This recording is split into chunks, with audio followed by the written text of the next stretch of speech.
সম্মানিত সুধী, মূল আলোচনায় প্রবেশ করছি। আমার সঙ্গে আপনারা পড়ুন, যারা প্রতিটি বাক্যের, প্রতিটি শব্দের, প্রতিটি অক্ষরের নূর আল্লাহ তাআলা আমাদের সিনায় বিকশিত করে দেয়।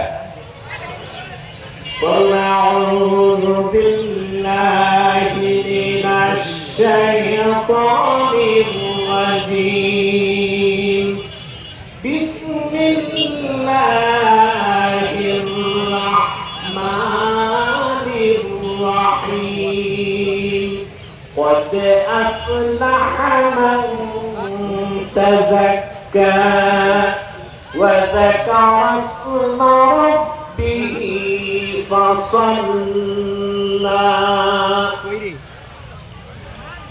আল্লাহ তাআলা বলেন قد أفلح من تزكى,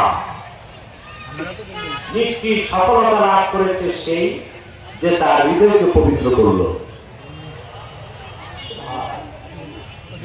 সফলতা লাভ করলো সেই যে তার হৃদয়কে পবিত্র করলো।